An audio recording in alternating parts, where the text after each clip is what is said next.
Thrones of Britannia contains many bespoke major settlement maps which you'll encounter in battle as you attack or defend province capitals.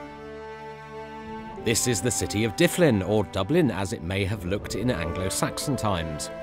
While packing these cities with period detail, we've also designed them to be interesting, challenging and fun battle maps in their own right.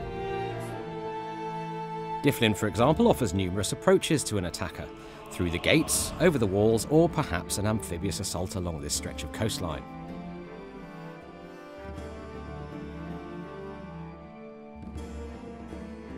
The major capture point is sited at the chieftain's hut here on this hill, which offers fortifications for defenders and several potential routes of attack and defence.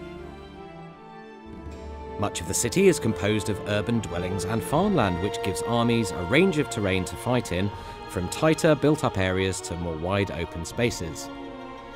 Analysing the cities in Total War Attila, the engine on which Thrones of Britannia is based, we found that many of them had tight streets, blind alleys and other features that are not best suited to large troop manoeuvres.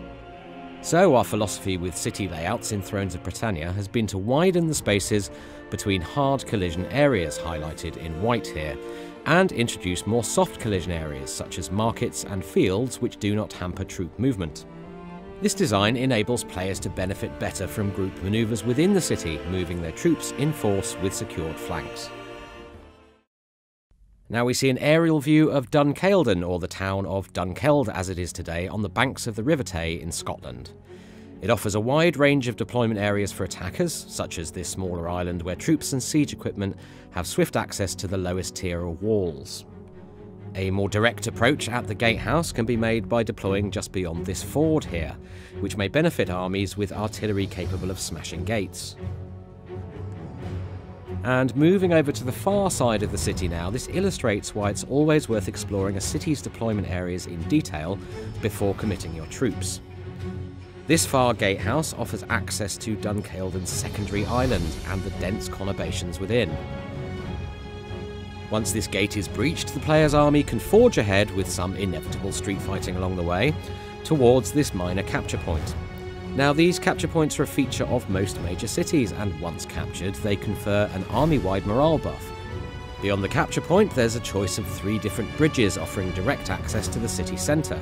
These enable the player to plot their army's approach to avoid, or perhaps to meet head-on, any troops that the enemy has deployed there as a final defence.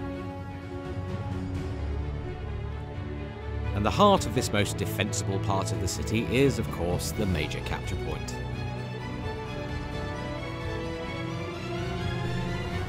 Around 100 miles to the north lies Loch Ness, best known of course for its aquatic beastie of folklore.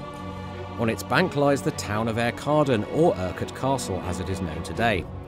Now this is a completely different city layout again, comprising a tiered, wedding cake style design, which means a long climb for the attackers and a great deal of ground to cover.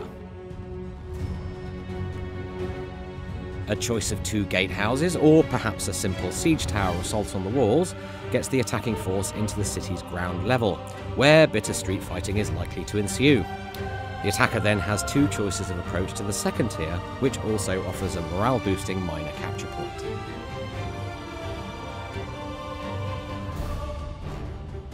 Now, given the sheer vertical height attackers must climb to reach the final summit, it's well worth keeping fresh troops in reserve for the final push if they can be afforded.